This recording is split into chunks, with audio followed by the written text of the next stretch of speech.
Scott County, providing safe, healthy, and livable communities.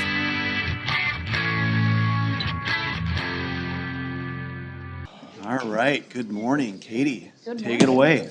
Take it away. All Scott right. County delivers. Here we go.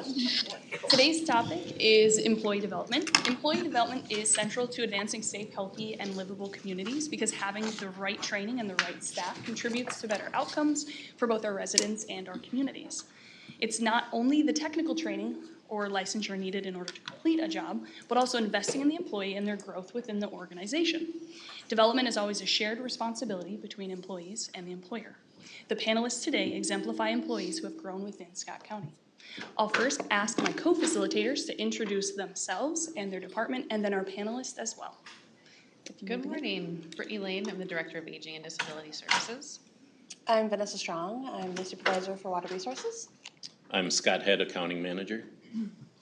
Good morning, Jen Schultz, Library Director.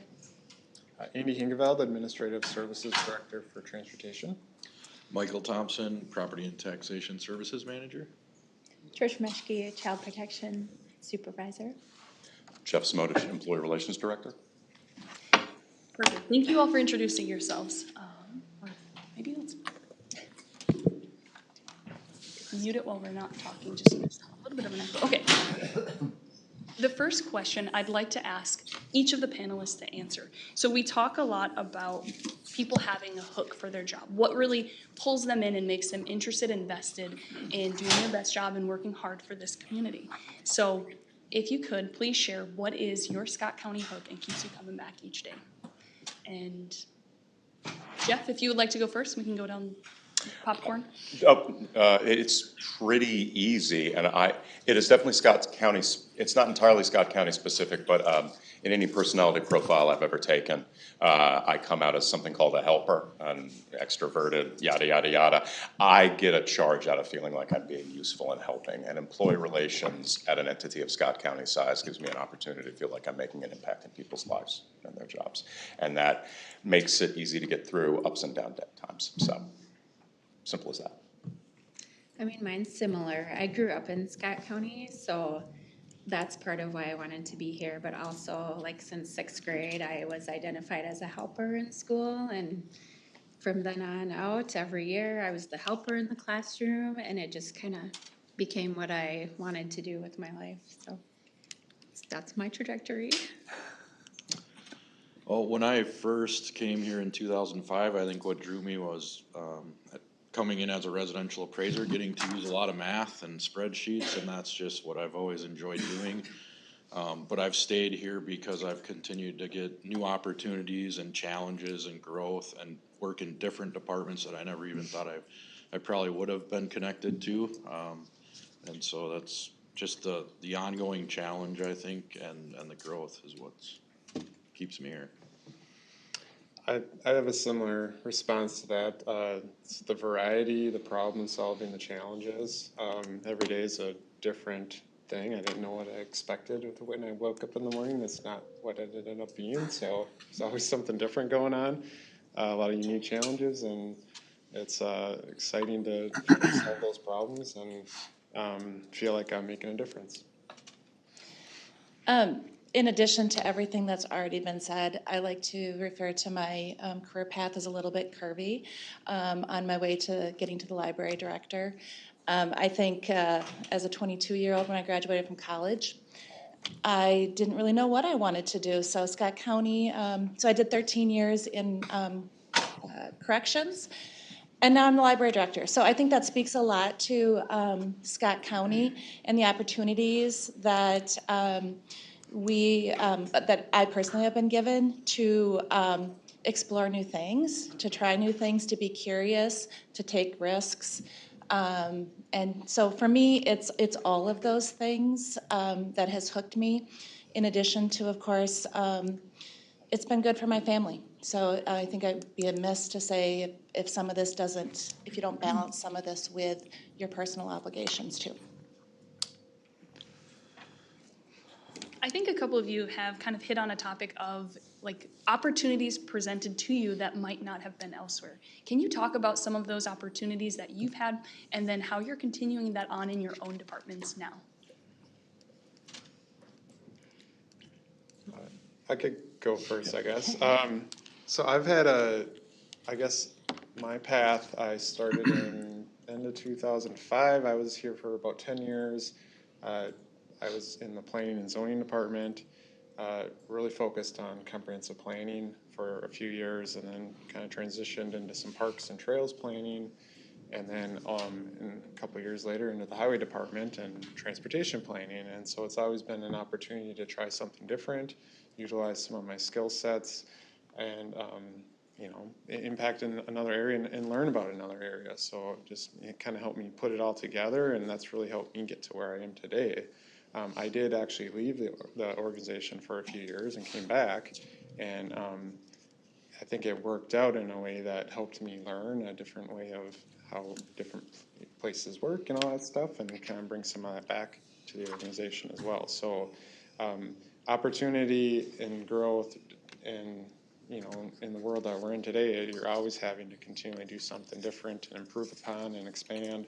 And so yes, that is something that we try to carry forward in our department, in our area, as we are continuing to evolve and work a little bit differently and try to find new ways of doing things.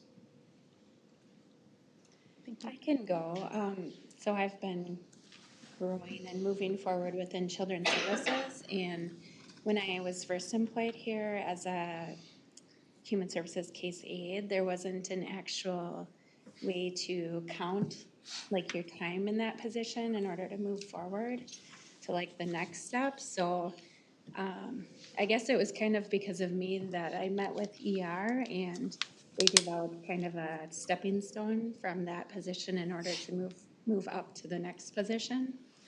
So that was kind of nice to be able to be part of that. And since then, there's been several people in that position that have been able to also move up within the organization. So that's kind of nice to be part of that early on work. And I mean, really, it's nice to have a stepping stone position. That's how you're getting in the county usually.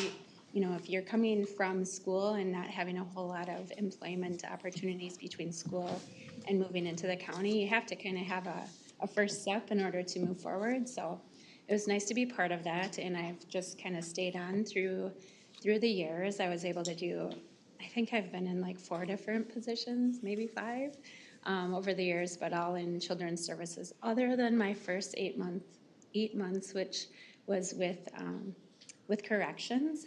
I actually worked at the jail for 8 months, and then I moved over to Children's Services. So that's kind of just a little bit about, I guess, how I came about here. I just think one of the things, just when I think about working with staff, one of the questions I always like to ask them is where do they see themselves in 5 or 10 years? We certainly have staff that will tell me, I'm in the position that I want to be in, and I love this position, this is where I see myself being, and I think that's great. We need staff that continue to do those positions. Then I have staff that'll say, I want to try new things, I want to do this. So I really try to see where staff are personally. I think employees have a role in employee development too, from a personal perspective, in trying to support those goals and their needs for them, I think is really important. And certainly is something that has happened for me here at Scott County. Again, I think it's speaks to my Kirby career path. I was given those opportunities, and I want to make sure that I allow other people those opportunities if that's what they want for themselves personally. And I mentioned that I started in 2005 as a residential appraiser. And in 2009, we had the county assessor had left, and I think we hired another one that had a brief stint, and then they left again. And after a couple of postings, the county just wasn't getting the candidates, that they wanted. Surprised, there's not a lot of people that, you don't go to school to become a tax assessor, you don't dress up for Halloween as a tax assessor. It's just not something people are going after generally. So the normal trajectory would be residential appraiser, commercial appraiser, maybe some sort of supervisor before you'd ever get to county assessor. So the county took a really, really big risk with me at the time, and Cindy had held a meeting and invited all of us to come let her know if we were interested, and I think I followed her back to her office out of that meeting. So that was, you know, really put confidence in me that I was given that opportunity at that point in my career. And then since then, I've also managed building inspections, which is not my background, but I've learned a lot about. I still won't be doing any plan reviews to see if the code is compliant, but I definitely know a lot about that area, and then the taxation area as well now. So a lot of growth and opportunity has been given to me by this county. It's very appreciative. Michael, I'm going to interject here, though.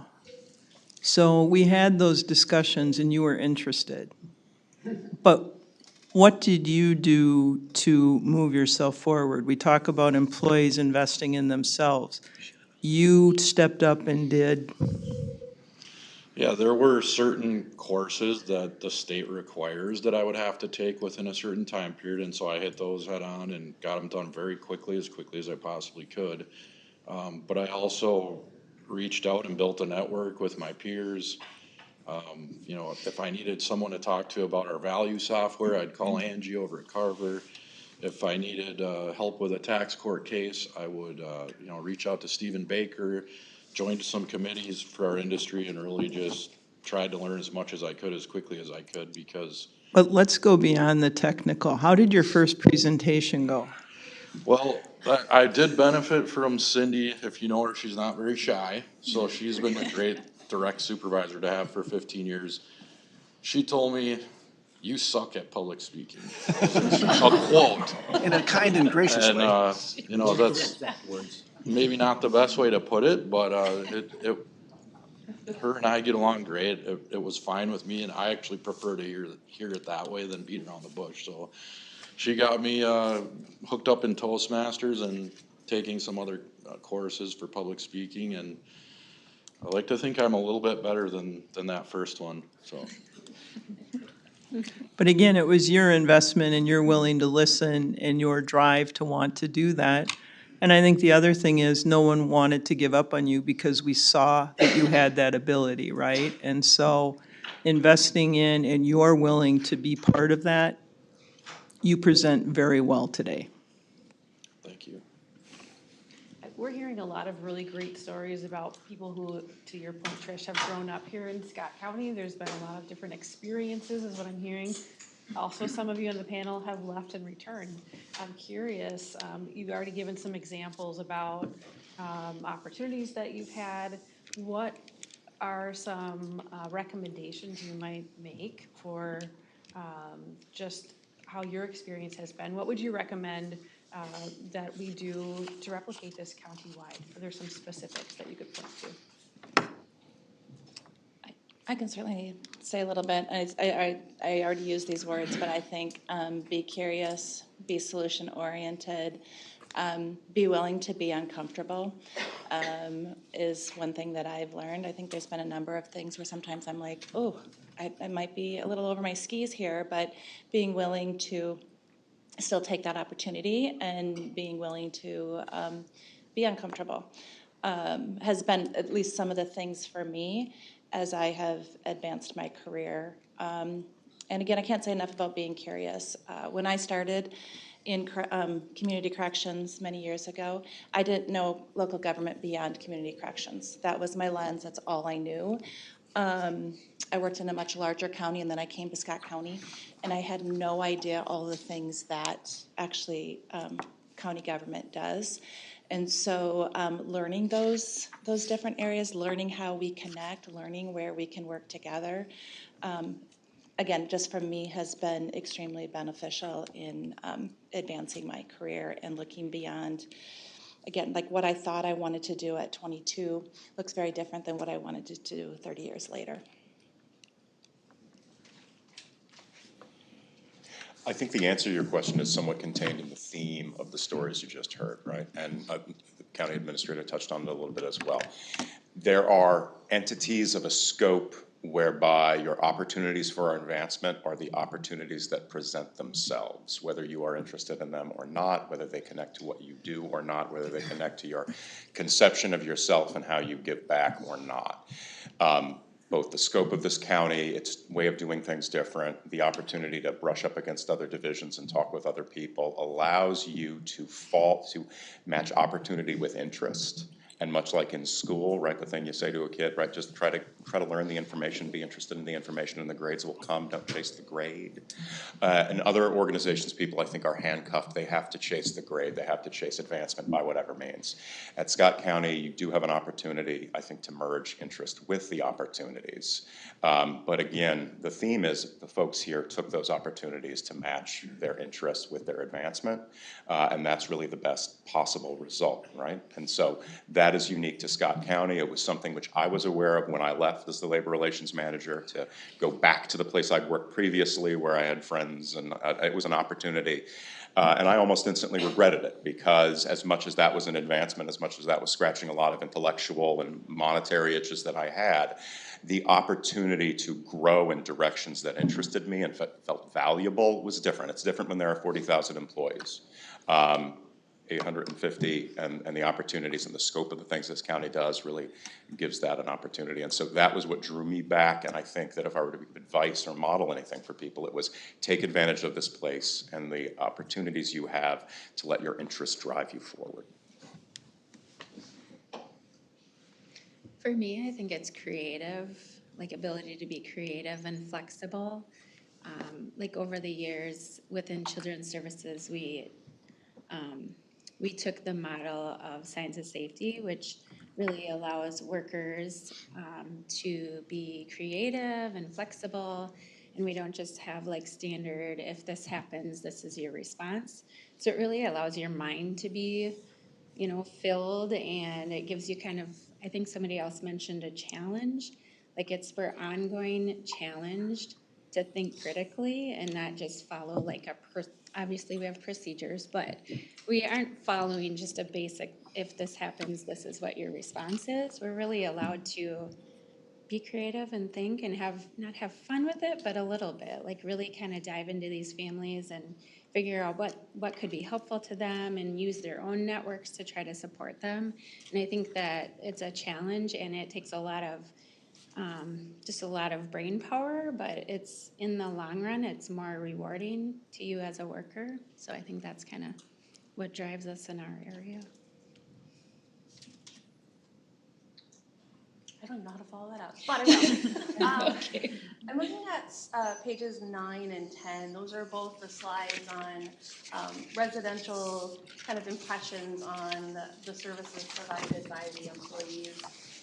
And it kind of leads me into kind of a deeper question, because Scott County has this beautiful amalgamation of rural and urban residents. We're not very heavily all one or the other, because it's just a beautiful mix. And when you gather this type of information, are you able to gather whether or not rural residents versus urban residents actually maybe have different needs or expectations of the employees? Or you help me understand how like the difference between rural or urban might affect how we're able to serve them, I guess, is probably where I was going with that one. Because an urban resident is going to also have probably a city they might go to for some things, but then the rural resident, we're here for the whole thing. And I can't really speak to, as we gather this information from residents, if we're breaking that down between rural and urban in the county. So I don't know if anybody else in the panel can respond to that. I might be making this up, but I thought that they could filter it by commissioner district, which maybe would at least be able to accomplish some of that. On the transportation side, we get calls, there's a pothole in the street or, something that needs to be cleaned up or whatever. They don't know who they're calling necessarily.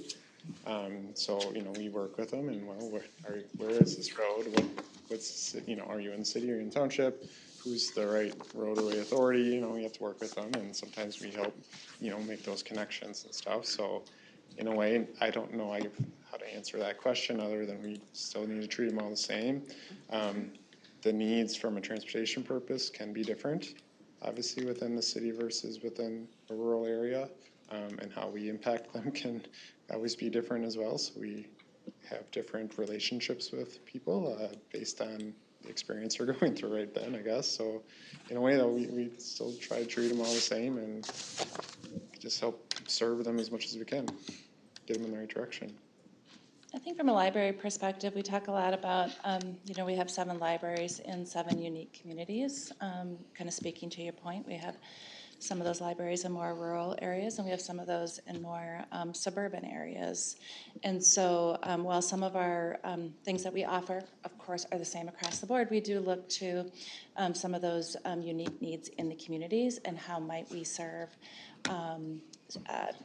communities a little bit different based on some of that feedback and some of that that information that we get. One of the things that we've tried is to try to bring some of the services that happen in Shakopee and in more of our bigger areas. How do we bring some of that to the more rural areas so that our residents aren't always having to drive to get the services? So eligibility specialists, if there's family resource services, if there's other nonprofits. So kind of trying to think about those unique pieces with our communities. We do talk about that, but how we serve them, we just talk about how do we provide really good customer service across the board. But yeah, I think you have to kind of look at, in some of the areas, the different needs that those communities have. I'd like to start off on the graph on page 22, please, here. Just a second to find it. To me, this graph tells a very positive story, but I would like to get your impression or your assessment of what it's telling you and what factors you think that we can realistically control here. I'll jump in on that one. It's employee data.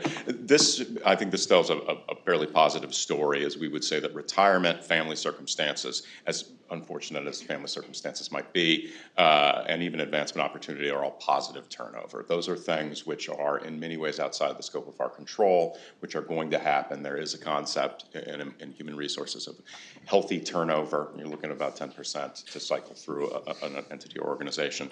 Advancement opportunities, certainly, right, we want to provide advancement opportunities. That's been a theme of this talk, but advancement opportunities are going to present themselves, and depending on where the market is, and recently the market was very hot, it has cooled down significantly in this year. But so all of those are positive. The work environment, to reference, say, the sheriff's department, a jail is a jail, and I mean, we can make it better, we have an impact on it, but if that is no longer where the song of your heart and you want to move on, the work environment is the work environment. Supervision is something we can address in an employee relations. I think we certainly do. We provide a number of supports sort of organically beyond a proper leadership development, right? Their performance evaluations, we provide training on how to do performance evaluations. The business partners and I are available to talk to you about difficult conversations with staff, how you coach, how you counsel, how you write the requisite letters. We can be of assistance in that. All of that is a form of supervisor and leadership development. But right, so supervision is something we could address. Pay, I believe very strongly, and that's not just where we are this 3 years, and with bargaining, that right, we are 103% of the market for compa ratio. We pay well. So when I look at these and I look at the reasons why people are leaving, I can identify some that I would like to address. But by and large, there is healthy turnover, and we need to be who we are. So, Scott, I agree with you. This is a very positive story. There is always room for improvement. We chase the horizon. But I don't see anything here that truly gives me pause, that drives me to say we need to make massive fundamental adjustments in doing what we are. And I worked for the Corporation of the City of New York for 11 years, so I have been at places where we have realized we need to take rapid affirmative action to address problems. And so again, I think that's a realistic commentary, not a particularly rosy commentary. These numbers are not bad, in my opinion. Yeah, one comment I'd like to see on this data too for future consideration is just what the private sector data, if we had something like on this, because I think the reasons for people leaving for negative reasons is probably a lot higher in the private sector. That would be interesting. I think one of the challenges we have, right, is what's a comparable private sector industry? You might have to do a cross-section, but that's excellent input. Thank you, Scott. So when we talk about in the culture and developing our employees internally, there was a really great section about the new employee welcome sessions, the news. I like that little acronym, news. I was really surprised. I didn't even myself know that it really brings together large areas of the county, not just the traditional employee relations sits you down for orientation. You're bringing in directors, board members, they're going on, trips to get to know the county better. That's a pretty large investment, and a pretty neat creative initiative. To that end, now that you've done it for a little bit, what are some of the successes you may have seen, each of you, out of this program? And maybe what are some of the challenges you could have seen out of that? I can certainly talk a little bit. I have a small part in the new employee orientation, but maybe I'll just step back. When I started at Scott County almost 19 years ago, my orientation was a trip to ER where I learned about my benefits, and then my orientation really happened in the department that I worked in, and it was good. I got to know people, but it was pretty just much in that area. What I will say is one of the things that really sticks out to me from 19 years ago is and again, I came from a larger county. I got an invitation at one point to have lunch with the administrator, and I was like, what? I didn't even know who the administrator in my other county could have stood next to me, and I wouldn't have even known who that person was. But this person, I'm gonna go have lunch. And it really stuck with me as a way, it's one of those hooks. It was one of those things that really hooked me to Scott County. Who does that? Who wants to invest in their employees? So that happened for me really early on. And then we transitioned to, I think, more of a 6-hour half-day orientation where we gave a little bit more. And then in January, there was this kind of reimagined, how do we really start out right with our employees from the get-go? So it's turned into that 3-day. My piece of that, which honestly for me personally, I get a ton out of. I get to do the bus tour and take new employees all over Scott County, and we make some stops and we have some conversations along the way. Every single trip that I've had since the start in January, I have learned something new.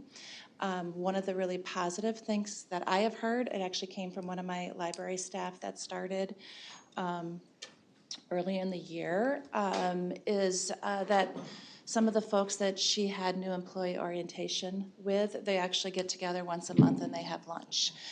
So for me, that was just to imagine how folks from different departments are coming together, they're having lunch, they're likely talking about the work that they do. Hopefully they're talking about how they can work together better. Anecdotally, we hear lots of conversations along the way about, wow, I've done new jobs and I've never had anyone put this much time into a new employee orientation. So again, if I rewind back to 19 years to now, to me, that's all about the culture that we want folks to get acquainted with when they start at Scott County.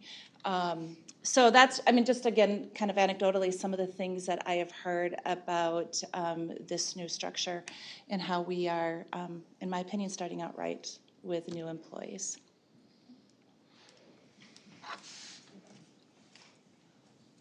I have not had a new employee go through this news one, but I do think it would have been very beneficial for a couple of people to have done it. So it does seem like it's really helping get people kind of get under their feet and really see more of the organization and understand how different we all do things and how that's unique to the organization. I'm sorry. I was just gonna say that I think Jennifer hit on the point of making someone come in and feel important, and I did have feedback from at least one person who said the city I came from, worked there for years, 3 or 4 years I think, and had never met the city leadership, the administrator or manager, and they thought it was really cool to come in and shake hands with the administrator in the first couple days and maybe meet a commissioner or two as well. So I think that makes them feel like it's a big deal they're here. I'm gonna interrupt, just in those stories, of past counties, past cities, whatever, has anyone had the experience where they've actually been able to dunk the administrator? Has anyone ever come across that ever before? In her working attire? I was just curious. I thought it was a one-off, but I just wanted to. That's one way to meet her, right? Sorry, train of thought there. I wasn't on the bus, but I was on the overflow van with Jim when I came back. Nice.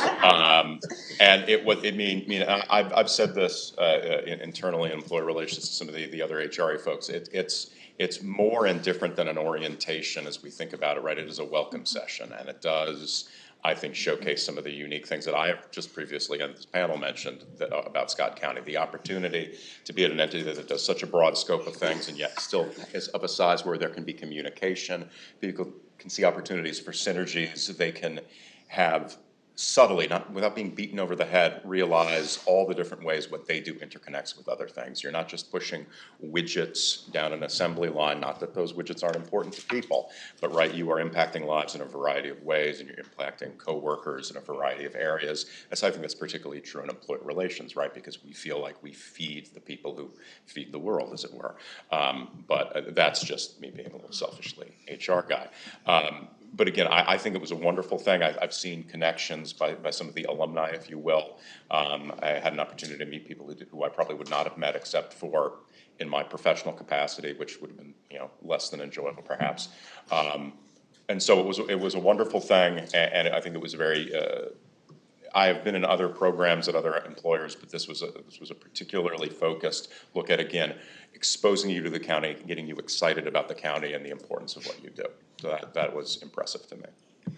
One of the pieces I was just going to add that I didn't mention is I have lots of, not necessarily new employees, but they go, how do we get on that bus tour? Can we come on the bus tour? I want to be on that bus tour. I've heard great things about that bus tour. Can we ride that bus tour with you? And I'm like, yeah, we could probably do bus tours every day. But so it's getting talked about, and people are having conversations about that, that experience and the impact that it's having on them.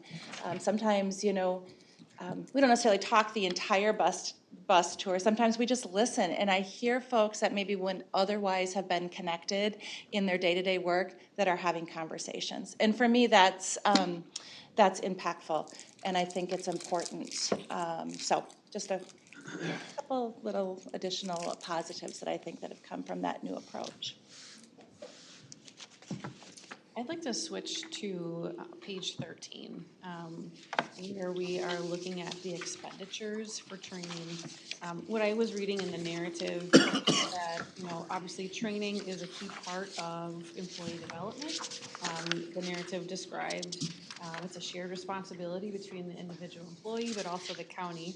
I have a lot of questions about this slide, but I am curious, as we continue, this is a significant investment that we're making in our employees. And as we continue to do that, how are we evaluating whether the investment is delivering what we want it to, whether it's meaningful? How do we know we're focusing in the right area? I think part of this presentation implies, it has some implications, right? We want to look at the satisfaction of our residents with the services we provide. We'd like to look to make sure that we have a satisfaction of the departments. Again, in the centralized, decentralized training model that we have, right?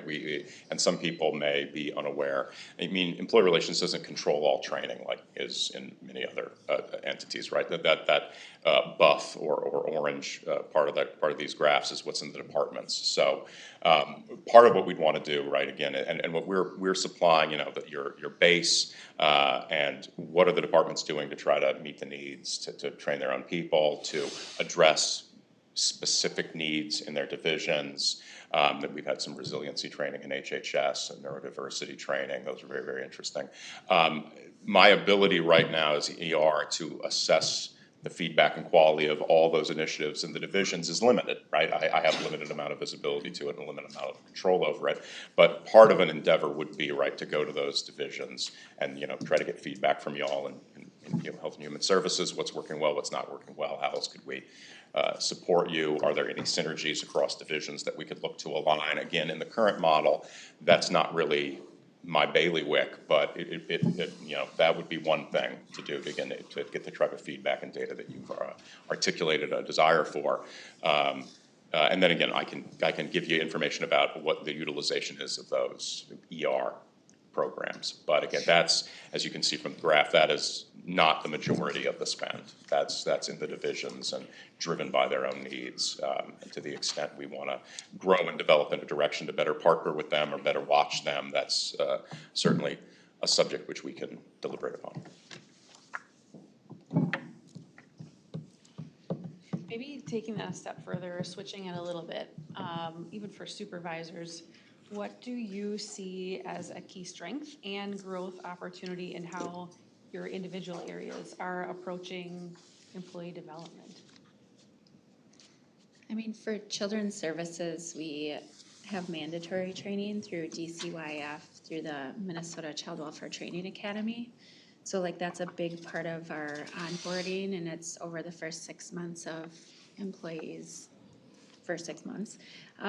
So like that's a big part of what we're doing, and also so much of our role is really about having new employees go out with seasoned employees to really shadow. I think that mostly goes well, and also I think it can be really hard to do all of that at the same time as you're doing other things. But I do think it's kind of the only way that people really learn how to do the role. So I think overall it goes well. We kind of assign new employees a mentor within our department that kind of balances what they're doing with what like they need to learn about kind of the business side of the work too. So, and then the supervisor does kind of what's left over. So that's how kind of it works for us.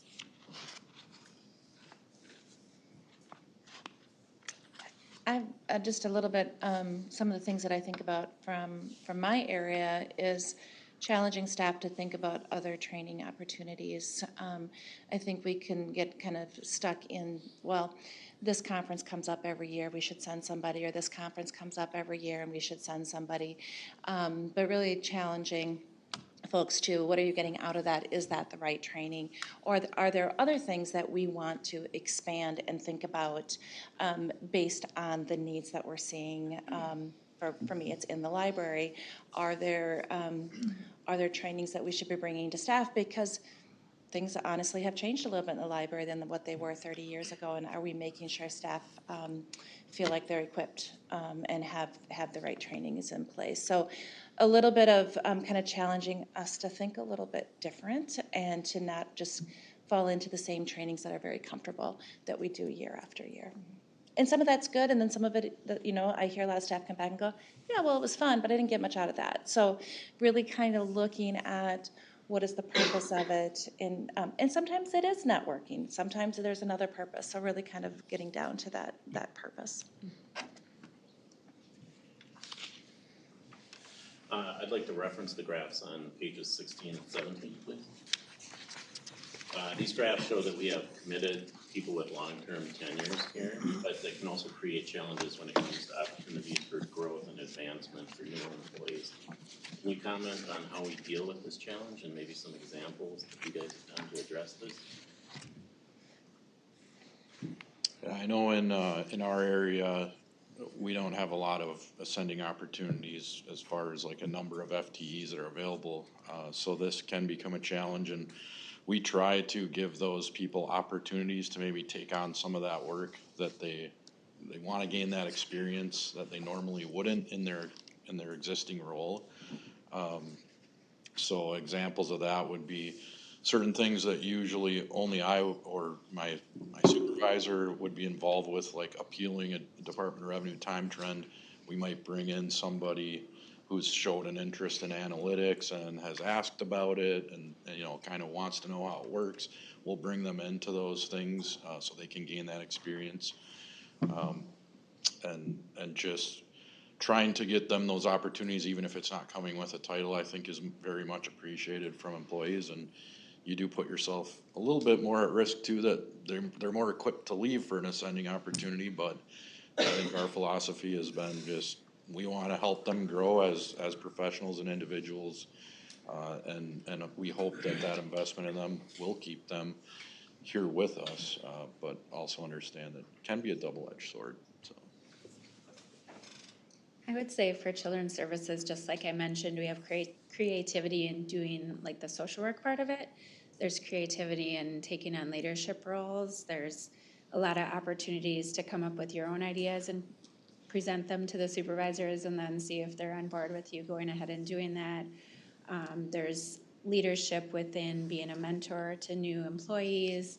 Leadership, we have like monthly meetings where we can bring forward a topic and people can take that and kind of do some research on it and bring it forward and present it to the group. So lots of different opportunities for leadership within our area.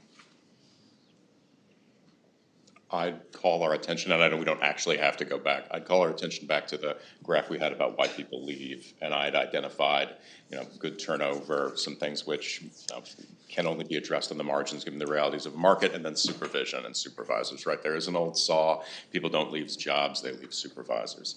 And so from the employee relations end, right, that's a twofold question. There's me internally with my own department, and I would echo what's been said. You look to try to give people opportunities to pursue their interests, you try to provide the best feedback you can, and you try to treat people fairly and equitably in your department. As the employee relations director looking outward, my focus, and this is somewhat informed by my background, it really is on the supervisors, right? Do you have difficult conversations you need to have with your employees? Can I support you in delivering that message? Can we give you the tools and trainings to give the best evaluations possible? Because while we know people are concerned in a pay performance world about what money might be coming to them, the feedback is incredibly necessary, the goals, the conversation. So the supports that the business partners and I and Lori Huss and everybody in ER in a variety of ways can give, not just to the employees, but the supervisors, so that out in the divisions, we can be treating people as best as possible, and we can, in an organic and lingual way, give them feedback and opportunity. That's really the focus. The number itself, as an amount of tenure, is not super troubling to me, the technical term, Scott. Do I want to have greater tenure? Sure, but there's going to be movement. And I'd hearken us back to the second page of the narrative. The employee life cycle has changed. People leave, they go here, they go there, they change careers and professions. That black line, that ascending line of the traditional career path is dying out. And so there will be turnover, there will be movement, but are we providing people with the tools they need to do the best they can do? And again, we try to look at from the grassroots up with employees, but I also think a real area of opportunity is the supervisors, our leaders, and developing them, and even more so than developing them, supporting them. That's an area where I think there are great returns on investment. But again, that's me. I'm heavily biased, I'm a supervisor, so. I know. There's just like so much great information here on the employee development cycle. What is your one main takeaway you want us to glean from this? If there's only one thing we can remember from this session, what would that be? I don't want to, I'll go first, but. I think the investments that we make and put into our employees are paying off, and they are worthwhile. And sending people out to a conference to network, they might meet that expert that they are gonna call that, a month later. I know I did it countless times when I was starting out in the industry. And one of the things that I didn't see in the materials, and maybe I missed it, was in our employee survey, one of the top 3 answers, or top scoring answers that our employees said was, regarding development, my supervisor helps me learn and grow. And so I think that's kind of the proof in the pudding, is our employees feel that this is working and this is paying off. I was gonna say effective supervision, so just like training and support for new supervisors and, you know, maybe an opportunity for supervisors to really share amongst each other because it really does matter. Like I think about, I've been here, I think 26 years now, and like I had really great supervisors over the years. Like early on, had a really, I mean, I could name names, but I'm not going to. But had some good ones that just like pushed me out of my comfort zone because I think they felt like I could do it, you know what I mean? So just supported me in growing, and then it gives you more like, you know, higher opinions of yourself, so you're able to just move forward and keep going and learning, and I think that was super helpful. A lot of good supervisors are here, so. I would echo what Tricia's saying. I think if I think back over the years, a lot of, for me, it's been the people I've had the privilege to work with and have been able to connect with. I've had some really good people along the way that I have learned important lessons from. And so building on that, I think the other thing that for me is remembering that you know, a degree doesn't always define the person. There are lots of folks that have skills and experiences that also make them who they are as an employee. Obviously, there are some things where those expertise are critical, and I'm not acknowledging that. But there's so much more to an employee than just one or two things. It's kind of that whole package, and how do we support that entire package?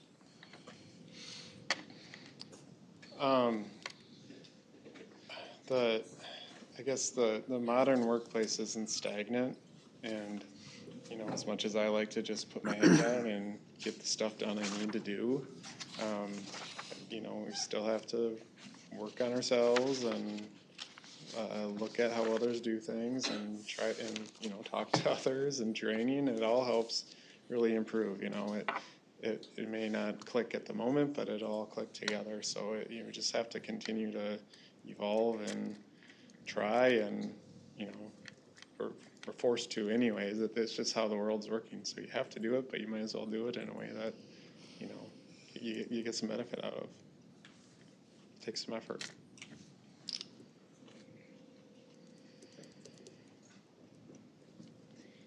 On page 6 of the narrative, it talks about, as prioritized by our strategic plan, division leaders have come together to create a vision of leadership for Scott County. I was wondering if you could talk to us about any progress on this or an overview of that. Sure. I can take that. You know, first of all, I will say that I appreciate this board supporting that strategic initiative and our leadership. I think it speaks volumes to the fact that we care about our employees and we want to invest in our employees. So, so this has been kind of an ongoing, we've developed a charter, we've looked at the things that the group is, we have representation from each of the divisions across the county. So I think that's really good to where people are coming together and talking through. I'll be honest, some of our initial conversations has been talking exactly about what we're talking about today. What does leadership development mean to people? It means different things to different people. What do we include in that? How do we support the Scott County culture? How do we make, you know, like some of the things that we talk about is, well, that's kind of the Scott County way. And how do we support that, and how do we train that, and how do we encourage that? So a lot of the initial work was having this exact conversation and what this means to our employees. We have settled on what I will just say, some high-level framework with some large-level kind of areas that we'd like to focus on, county culture being one of the areas. How do we make decisions? How do we think strategically? Sometimes it's strategically, sometimes it's tactically, all of those things. So we have some very large-level framework, and now we did spend a couple of meetings with our OAT groups, our objective area teams, talking with our division directors, talking with our managers, talking with our supervisors. We have a very large group of supervisors. Some of those supervisors have a very long tenure. What they need might look very different than what a brand-new supervisor needs. So how do we balance all of those pieces into one kind of framework and leadership development? And then how do we mix that with some of the things that ER is doing, some of the things that individual divisions are doing, and then some of the things that just everybody kind of needs. So high-level framework at this point, doing some of that, what does content look like now? I suspect some of that, the other thing that we've talked a lot through is some of the messages we deliver really need to happen from people in Scott County, because that's where we're going to be able to deliver that best message. So what needs to be internal, then what needs to be external. And so again, there's a little bit of a balance of that too. So the plan at this point is to bring back that high-level framework to the cabinet, our division directors, towards the end of this year, and then look to implementation in 2026. Thank you. As we're nearing the end of our time, I'd encourage if we have any final last questions that someone's really interested in asking. There's so many, I know, but I right? think maybe I would just ask broadly, what advice would you give to supervisors who do want to better support their team, but maybe don't know where to start?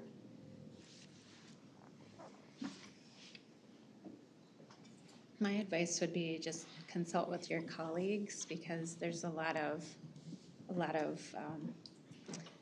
people are knowledgeable throughout the organization, and they've been here, periods of time. So there's a lot of support that colleagues can give to supervisors, as well as just remembering that ER is a supportive place where you can go and really get some guidance about how to speak some of the things with employees. Why, thank you. You're welcome. Yes, jumping in, I would say, reach out to your HR business partner in addition to your manager, your colleagues, if you have I know HHS had or has, you have a training committee or a supervisor group that discusses some of these things or opportunities.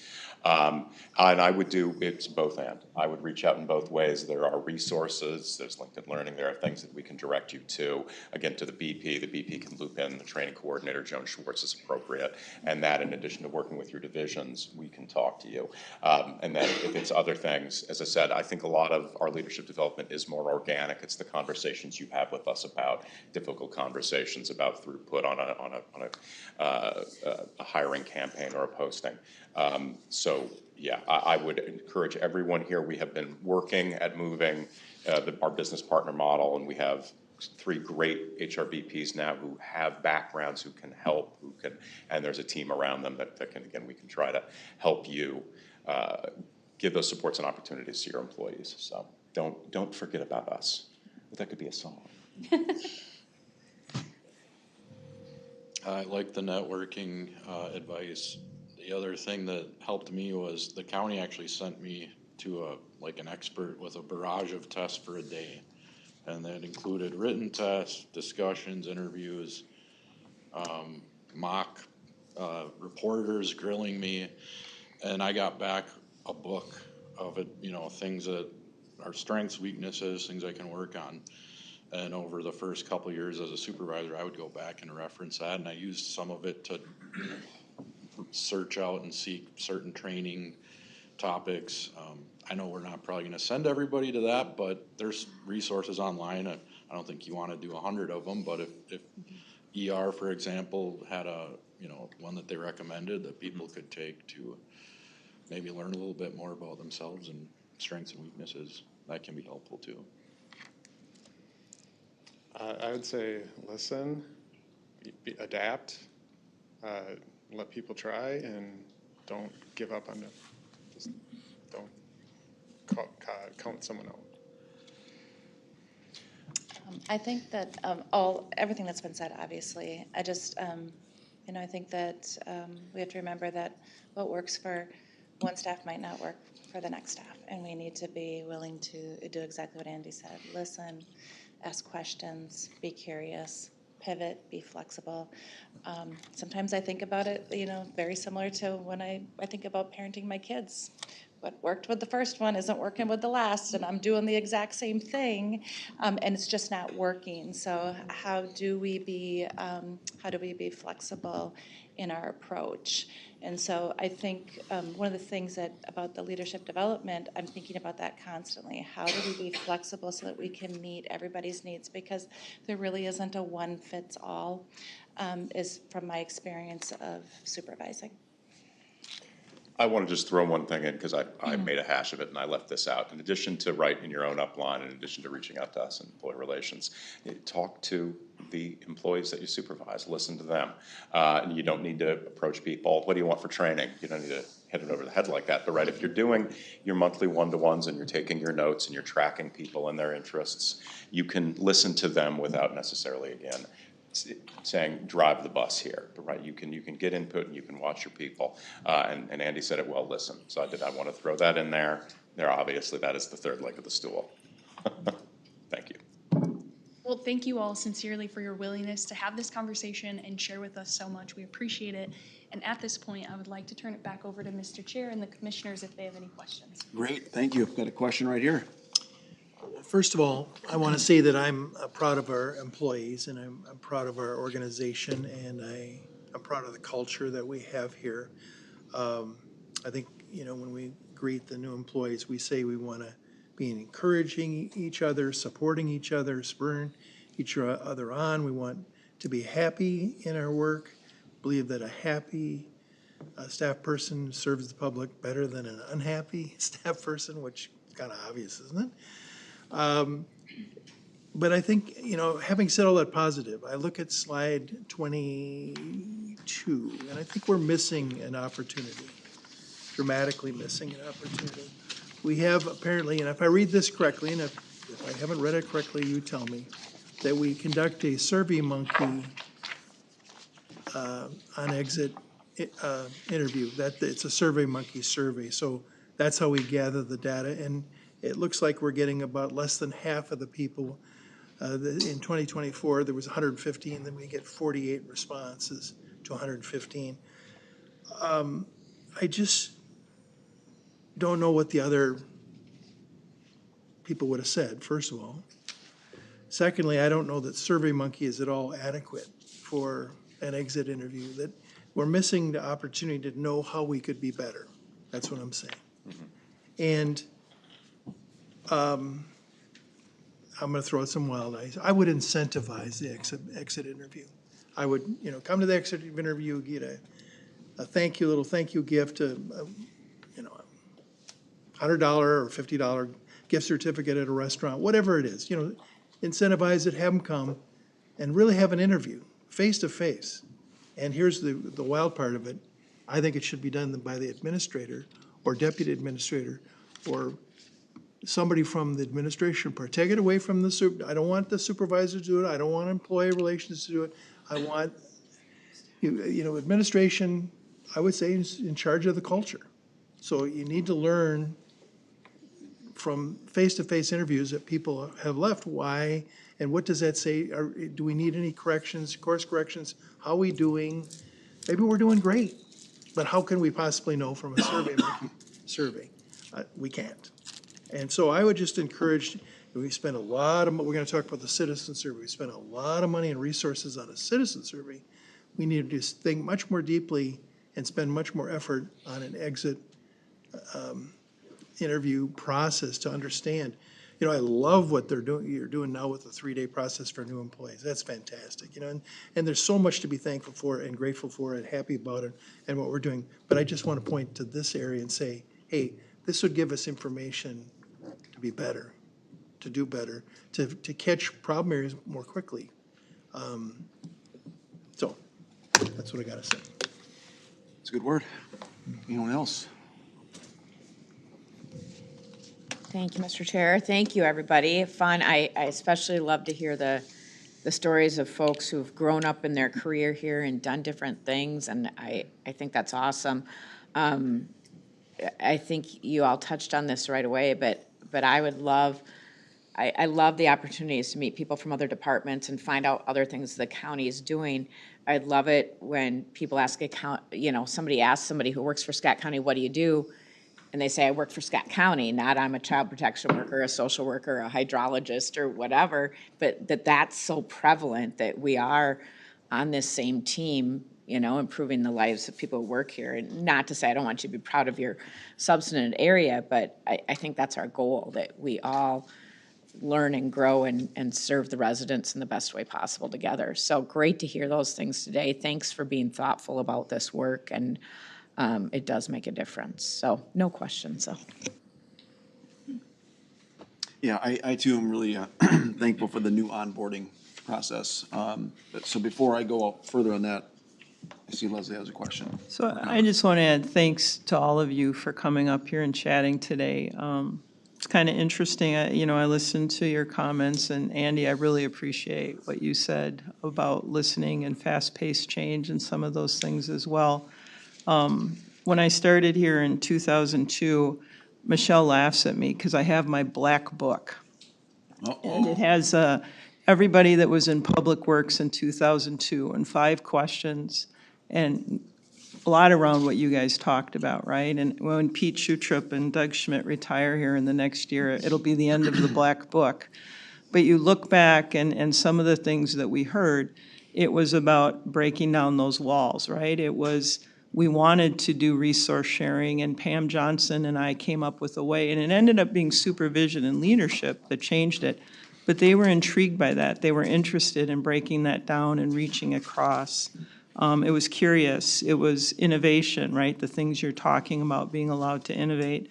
And the other thing that I think comes up a lot in our new employee orientation, it's that empathy, right? We don't know what that person that's called us is walking in, what they face that day. And being empathetic as employees, it's something we talk about in new employee orientation. And I think all of you guys, you talked about it, Andy. We have to listen. We try to understand what the issue is, right? It's not your mailbox post is under state statute 169 or county policy. It's if somebody leaves that road and hits it, they're going to be seriously injured, right? So it's the why behind it. It's always the why. And we talk a lot more about that as an organization, and I think that's really, really important. And you guys, all 5 of you just emulated that today, and I couldn't be more proud, and thank you for getting up here and talking about that. So thank you. Yeah, I was just going to talk about the onboarding process. And, this year, John and I get to do the employee welcome as part of the, once a month or whatever, when it happens. And everyone always talks about the bus that we hear about after the fact. But one of the things John always talks about is kind of what you talk about here, the culture, the family, that, we really see this as family. I remember one of the first meetings, probably the first meeting, I was moved to I don't know what the right term was, but I got in the labor committee. And Lori at the time, walked into the room, was like I don't know if I'm supposed to say this, I don't get this us and them thing when we're talking about labor, like we're all in this soup together, but I understand the roles, I get it. But the reality is that we do see this as a family. We do want everyone to succeed. We want everyone to excel. We want everyone to find their place. And upward mobility, that comes at, I don't know who said it, but there's those times for that, people retire and there's not a lot you can do about that some of the times. But what I'm also hearing from many of the people at the table, if not all, is that there was that something in them that drove them further. I mean, maybe it was the CEO. Is Cindy the CEO, the chief encouragement officer with that compelling, very few words speech? I don't know if that was it, but there was something in each of you, that round peg that wanted to continue to find that round hole, to find your place, that calling, as I always think about it. So what do we do for those that are still kind of trying to figure out, am I a round peg? Am I a square peg? Trying to find that hole that fits that particular calling. And I do think we have opportunities for people if they want them. It might not be at that exact time, because, people are coming and going and moving up and retiring and maybe not retiring. I wish they would retire. They don't. I'm not saying that, but, I'm not saying that. But as an employee, maybe like, oh, my, boss is just the natural order of things. But overall, yeah, I do think we have a really good culture here. I do really think that we want to try to do the best we can for the people we serve by the people that we employ, and trying to find those round pegs for those round holes for the round pegs. And so I've always heard a lot about this bus tour. And so I was wondering, like, is Jake, like, is there like a disco ball and like boom and bass and lights going on? But no, when I was in the dunk tank, I saw it was just regular old bus, just. There is a karaoke machine, Wait a minute.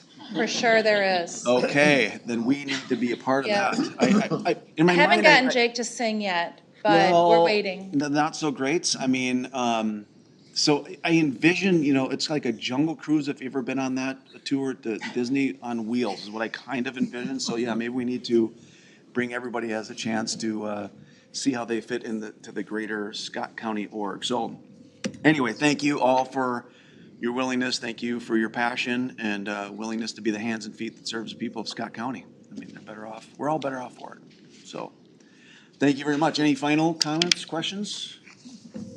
All right. Thank you. We're going to move on to consent.